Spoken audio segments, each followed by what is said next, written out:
정말 일이 많으십니다. 저 뒤에 크리스마스 트리 세워진 걸 하면, 이 애드벤트 캐리가 아주 이쁘게 하신 걸 하면, 이번 토요일날 또 바자가 있는데, 여러분 저 뒤에 보면 이거 나와 있습니다. 꼭 다시 한번 봐주시고, 요번 토요일입니다. 요번 토요일날 10시부터 4시까지인데 특별히 이게 우리 마리아 여성교회 주최예요. 가장 젊은 여성교회.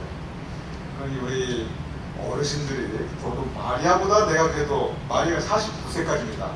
내가 49세 이상이다 생각하면 그 젊은 사람들이 이렇게 애쓰는데 얼굴이라도 보여주시는 게 그게 필요합니다. 여러분은 당연하고 여러분 주변 분들.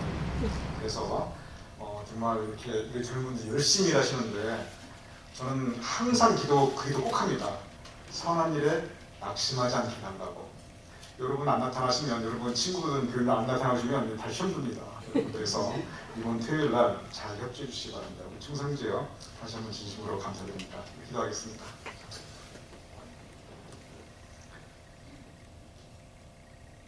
이 추워지는 날씨에도 우리가 주님의 전에 모였사옵나이다. 아버지 하나님, 주님의 성령으로 또한 하나님께서 우리에게 베풀어 주시는 넉넉한 은혜로 우리의 마음이 따뜻해질 수 있도록 주님 도와주시옵소서. 세파에 시달리고 세상 풍파에 시달려 있지만, 그러나 아버지 하나님, 우리의 지치고 상한 심령이 하나님의 전에서 쉼을 얻을 수 있도록 주님께서 도와주시옵소서. 오늘 말씀의 시간 주님께서 함께 하시는 일사옵니다. 예수님 이름으로 기도드렸사옵나이다. 아멘. 오늘 여러분과 함께 나눌 부분은 열왕기 하입니다. 열왕기 상하, 역사에 대한 부분이기 때문에 좀 드라이하게 느껴질 수 있습니다. 그런데 이 역사의 흐름을 보면 옛날이나 지금이나 이 국제, 정치, 외교, 군사 놀라울 정도로 비슷합니다. 그래서 열왕기 상하를 읽어보면 지금 이 미국과 이 중동 지역에 일어난 일들, 옛날 구소련과 이 미국과의 어떤 그 군비 경쟁 이런 거, 그 모습이 우리 옛날에 구한말에 정말 미국과 그리고 소련과 일본과 중국 사이에서 어찌할 바 모르던 우리 구한말의 모습 고스란히 들어있습니다. 그때나 지금은 별로 다르지 않습니다. 그래서 지난 시간에 이어서 오늘은 이스라엘 민족이 아수르에게 멸망하고 그리고 남유다가 바빌론에게 멸망하는데 그 대목을 보도록 하겠습니다. 그러면서 그것이 성서가 어떻게 평가하는지, 왜 그런 일이 생겼다고 성서는 말하고 있는지, 항상 사관이라는 게 있습니다. 역사를 보는 눈입니다. 이 성서가 역사를 보는 눈이 무엇인지, 우리 그 부분을 오늘 여러분 함께 보도록 하겠습니다. 먼저 북이스라엘이 있었고 남유다가 있었고, 지금쯤 여러분 다 아실 겁니다. 북이스라엘은 이 솔로몬의 아들 르호보암에 반대해서 여로보암이 세웠던 나라입니다. 그리고 이제 그 북이스라엘이 멸망하는 장면 보도록 하겠습니다. 원래 왜 멸망했냐? 지방끼리 싸우다가 멸망합니다.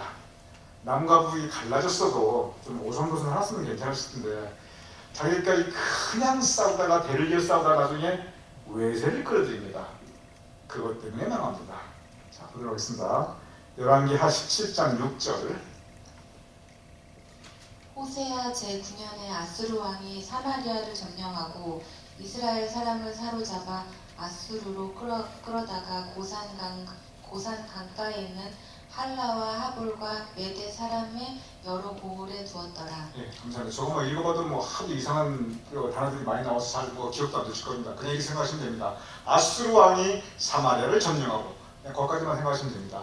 그 다음에 이스라엘 사람들을 사로잡아 아수르로 끌어갑니다. 그리고 아수르 사람들을 데리고 옵니다. 사마리아로.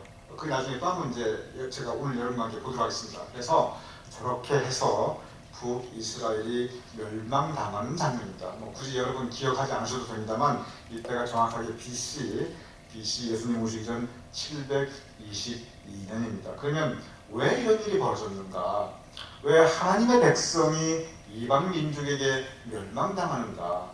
어떻게 해서 믿음을 가지고 살아가는 사람들이 저런 시련을 겪는가? 17장 7절에서 8절. 왜 그런 일이 벌어졌는가? 역사적인 평가입니다. 항상 성경에 보면 역사를 기록하고 그 역사에 대한 평가가 있습니다. 어떤 사람의 삶을 기록하고 그 사람에 대한 평가가 들어있습니다. 놀라운 일입니다. 우리 여러분과 저의 삶도 하나님께서 평가하실 것입니다. 자, 역사의 평가 보도록 하겠습니다. 이 일을 이 이름, 이스라엘 사람들이 멸망당한 이 이름, 이스라엘 자손이 자기를 애굽 땅에서 인도하여 내사 애굽의 왕 바로의 손에서 벗어나게 하신 그 하나님 여호와께 죄를 범하고 또 다른 신들을 경외하며 여호와께서 이스라엘 자손 앞에서 쫓아내신 이방 사람의 규례와 이스라엘 여러 왕이 세운 율례를 행하였습니다. 감사합니다. 결국 왜 이런 일이 생겼느냐? 말씀 따라 살지 않아서 그렇다. 실제로 보면 여호와 하나님 앞에 죄를 범하고 다른 신을 경배하고, 그리고 8절에 보면 이스라엘 사람들이 그 말씀을 따라 행하지 않았습니다. 신앙적으로 순수하지 못했습니다. 이것이 북이스라엘 멸망인데, 북이스라엘 멸망하고 나서 어떤 일이 벌어지냐면, 아까 잠깐 보았는데 아주 이제 신약 성경까지 계속 대대로 이어지는 아주 엄청난 영향을 푸는 그 아수르의 이주 정책에 대해서 기록되어 있습니다. 이 부분은 우리가 살펴볼 필요가 있습니다. 한번 보도록 하겠습니다. 17장 27절. 아수르 왕이 바벨론과 구다와 아하와 하맛과 스발와임에서 사람을 옮겨다가 이스라엘 자손을 대신하여 사마리아 여러 성읍에 두매 그들이 사마리아를 차지하고 그 여러 성읍에 거주합니다. 감사합니다. 아수르 왕이 자수르에 멸망당했어요. 북이스라엘이. 그런데 아수르 왕이 바벨론과 구다와 아와와 하맛과 스와 발와임, 발음도 잘한다네요. 여기저기에서 이방 사람들을 끌어다가 사마리아에서 살게 했어요. 사마리아에서 원래 살던 사람은 누구였죠? 북이스라엘 사람, 이스라엘 사람들이에요. 여기에서 강제로 피가 섞입니다. 혼혈민족이 돼버려요. 그래서 사마리아 사람들이 신약에 보면 계속 경멸받고 천대받고 괄시받습니다. 왜? 피가 섞여가지고 유대인들은 혈통의 순수성을 굉장히 중요시하거든요. 너네들은 혈통의 순수성이 없다. 피가 섞였다. 이스라엘 민족이 할 수가 없다. 그렇게 돼버립니다. 그런데 이 부분에 대해서 계속 성경이 여기저기에서 그 기록이 많이 나타납니다. 이때부터 시작합니다. 그래서 북이스라엘이 멸망당하고 그 수도 사마리아뿐만 아니라 그 지역에 저렇게 아수르가 외국인들을 들여서 살게 하고, 그래서 피가 섞이고, 그래서 계속 사마리아 사람들은 정말 어디 보면 정말 심한 그런 정밀의 표현이 나오는 것이 일본 문제입니다. 그러면 여러분 지도를 한번 보도록 하겠습니다. 여기 보면 저 북이스라엘은 누구한테 망했냐면, 자 볼까요? 저 북이스라엘 누구한테 망했다고요? 아수르한테 망했어요. 그러면 저 남은 유다가 이제 혼자 살아남았는데, 아수르가 이스라엘을 멸망시키고 보니까 그 바로 밑에 유다가 있거든요. 같은 민족이거든요. 문화도 비슷하고. 그래서 아수르가 내친 김에 유다까지 공격합니다. 당연하죠. 뭐 그냥 확 내려가서 다 어떻게 해버리려고 그러는 거죠. 자, 그 대목을 보도록 하겠습니다.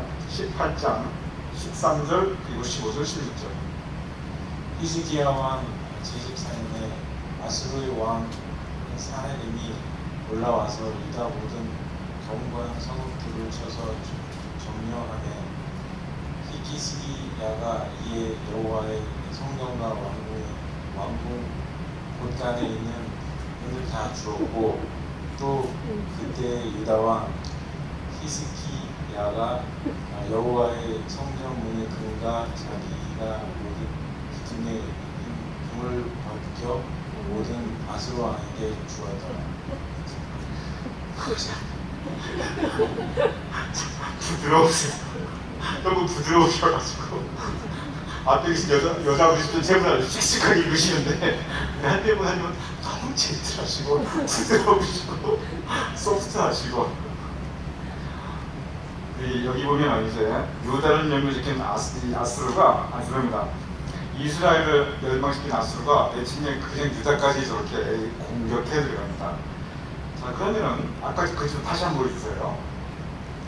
저 아수르가 이스라엘 멸망시키고 내친 김에 유다까지 저렇게 막 침범하게 되는데, 그럼 유다 입장에서 혼자 힘으로 아수르를 막을 수가 없어요.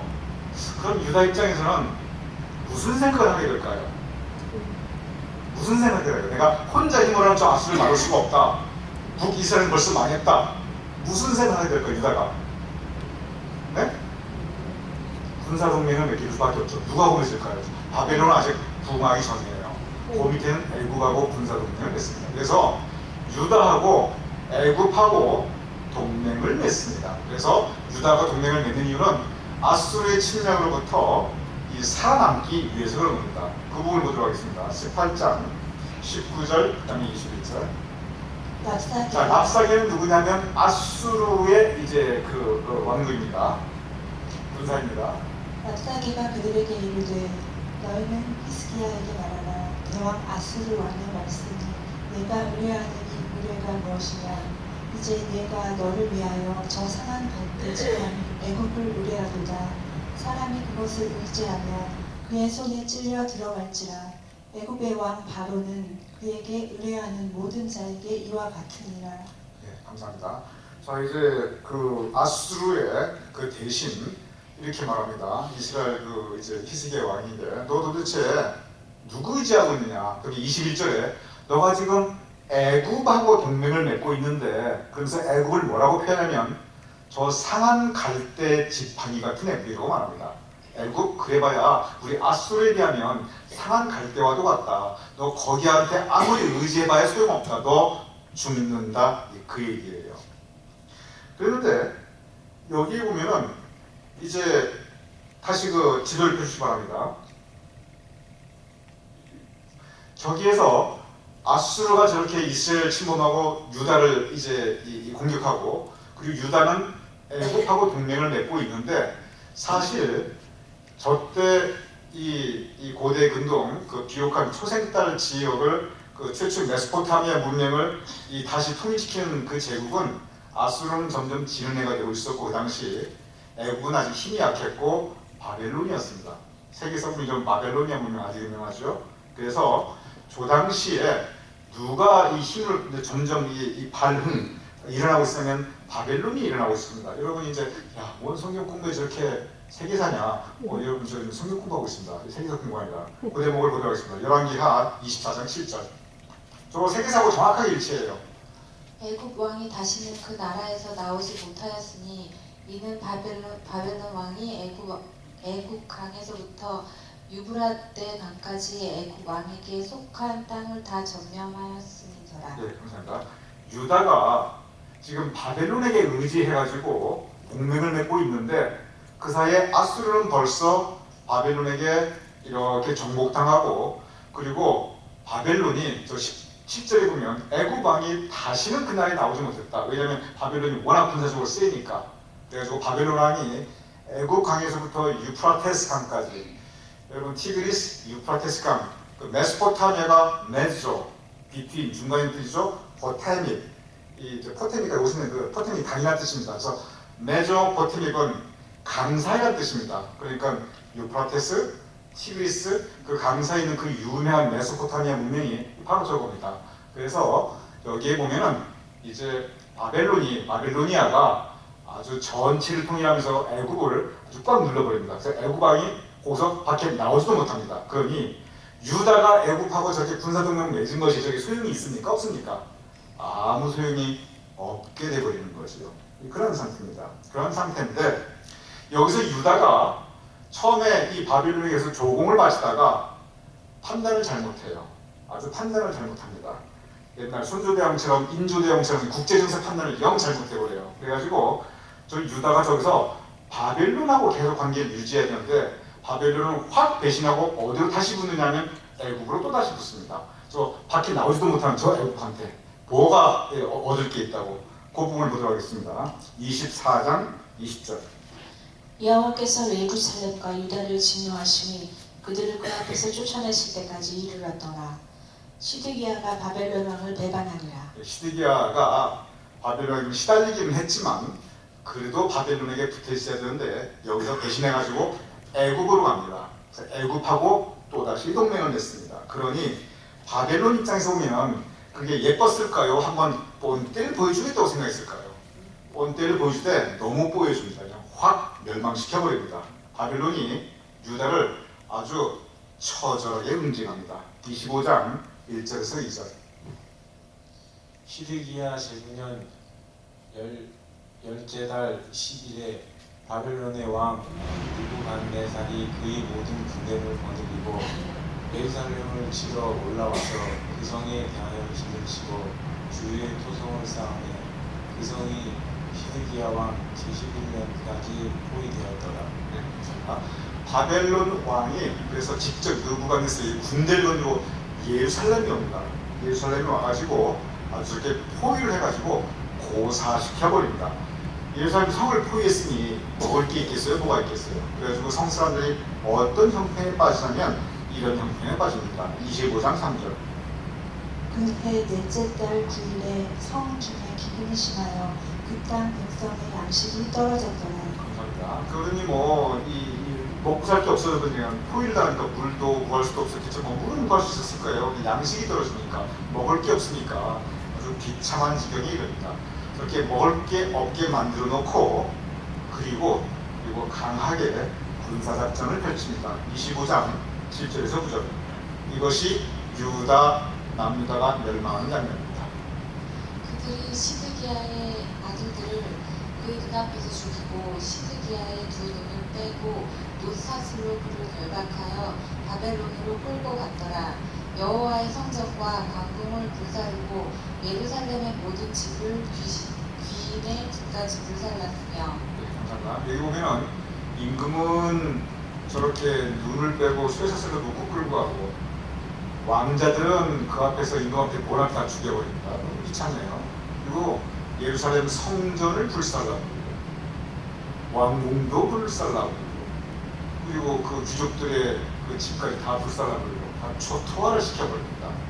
이것이 그 비참한 유다의 최후입니다. 정확하게 BC 587년에 일어났습니다. 그러면 아까 여러분 북이스라엘 멸망한 거 봤죠? 어느 나라에게? 아수르에게. 남유다 멸망하는 거 봤죠? 어느 나라에게? 바벨론에게. 다른 건 몰라도 그 두 가지 정도는 좀 알고 있는 게 좋습니다. 그래야 그래도 우리 가나안교회 좀 체리해서 돼요. 그래서 북이스라엘은 저렇게 아수르에게 멸망하고 남유다는 저렇게 바벨론에게 멸망하는데 그러면 왜 남유다가 저렇게 바벨론에게 비참하게 멸망하느냐? 다윗의 후손인데 늘 제가 말씀드렸죠? 역사를 기술하고 평가를 이야기한다고 성서의 해석, 성서의 평가입니다. 17장 19절에서 20절. 유다도 그들의 하나님 여호와의 명령을 지키지 아니하고 이스라엘 사람들이 만든 관습을 행하였으므로 여호와께서 이스라엘의 온 족속을 버리사 괴롭게 하시며 노략군의 손에 넘기시고 아침에 그의 앞에서 쫓아내시니라. 여기 유다도 그러니까 남유다도 그 하나님의 명령을 지키지 아니하고 그리고 이스라엘 사람들이 만든 관습, 즉 우상숭배, 이방신을 섬기는 것, 신앙의 길을 떠나는 것 그렇게 이 믿음을 지키지 못하니까 그러니까 20절에 보면 유다까지도 강하게 멸망시켰다는 성경의 해석입니다. 이 시대를 거쳐서 예언하였던 가장 유명한 예언자가 누구냐면 이사야와 예레미야입니다. 이사야와 예레미야가 귀에 못이 박히도록 뭐라고 했냐면 특히 예레미야 뭐라고 했냐면 다른 나라 의지하지 말라. 아수르 의지할 거 없고 바벨론 의지할 거 없고 애굽 의지할 거 없다. 하나님만 의지하라. 하나님만 의지하라. 하나님만 의지하라. 귀에 못이 박히도록 예언합니다. 예언은 대언. 하나님을 대신합니다. 이사야도 그랬고 예레미야도 그렇고 계속 얘기합니다. 다른 나라 강대국 세상 의지할 거 없다. 임금과 방백을 의지할 거 없다. 하나님만 의지하자. 하나님 붙잡고 믿음만 지키면 하나님께서 보여줄 것이다. 근데 안 그래요. 계속 우상 숭배하고 계속 신앙은 타락하고 그리고 세상적으로 아수르에게 의지했다가 애굽에게 의지했다가 바벨론에게 의지했다가 그다음 아수르 배신하고 바벨론 배신하고 그러다가 다 망해버리고 이런 현상이 이런 내용이 계속 이어집니다. 그 열왕기 상하에서 우리가 볼 수 있는 신앙적인 교훈은 무엇이냐면 그리고 성서가 계속 말하고 있는 거는 세상이 사는 게 어차피 이렇게 위험천만하다는 거예요. 세상이 사는 게 바벨론이 저기 있고 아수르가 저기 있고 애굽이 저기 있고 호시탐탐 우리를 노리고 있다는 거예요. 애굽이 인자에서 사랑이 많아서 유다를 도와주고 아람이 인자에서 사랑이 많아서 북이스라엘 보내주고 절대 그렇지 않습니다. 이득이 있으니까 됐을 뿐이에요. 세상 의지하지 말라는 거예요. 어차피 우리가 살아가는 세상 저기에 아수르가 있고 저기에 바벨론이 있고 여러분은 여러분의 아수르가 있습니다. 그리고 여러분의 바벨론이 있어요. 우리 각자의 바벨론이고 각자의 아수르가 있는데 어디서 이렇게 애굽 의지하려고 하지 말고 하나님 의지하자. 하나님만 의지하자. 이 세상 살아나가는 거 위험하고 그리고 험하지만 그러나 우리가 믿을 분 하나님밖에 없다. 그 교훈을 계속 주고 있습니다. 그리고 세상 의지했을 때 그 세상 때문에 고통당합니다. 세상 의지했을 때 그 세상 때문에 이 이스라엘은 이스라엘대로 유다는 유다대로 그들의 역사의 뒤안길로 그들은 사라지게 됩니다. 그리고 처음부터 말씀드렸지만 그대로 한 핏줄인데 그냥 그렇게 싸우다가 집안 싸움 했으면 좋은데 다른 외세 끓이다가 유다는 유다대로 북이스라엘은 북이스라엘로 멸망하게 됩니다. 오늘 이 열왕기 상하 이제 오늘로 마치게 되는데 이 역사를 관통하는 그 하나님의 뜻, 하나님의 원하시는 요청사항, 그것은 세상 의지하지 말고 말씀에 말씀 따라 하나님만 의지하자. 그 말씀을 계속 우리에게 전해주고 있습니다. 예언자들이 이스라엘 백성에게 그리고 유다 백성에게 계속 반복해서 외쳤던 이 말씀이 오늘 이 시대 여러분과 저의 가슴에도 똑같이 매한해질 것을 주님 이름으로 축원합니다. 우리 기도하겠습니다.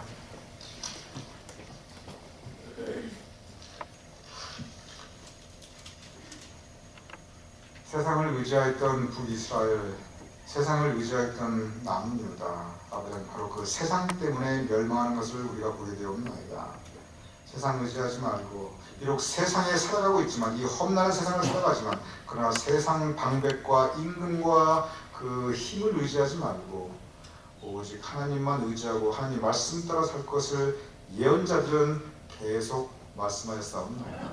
아버지 하나님, 그 말씀이 우리 가슴 속에 새겨질 수 있도록 그래야 우리가 세상을 이기며 살아갈 수 있도록 주님 도와주시옵소서. 이 추운 겨울 날씨에도 우리가 주님의 전을 나왔는데 아버지 하나님, 우리의 발걸음을 인도하신 성령님께서 우리의 삶의 모든 날들을 선히 복된 길로 인도해 주시옵소서.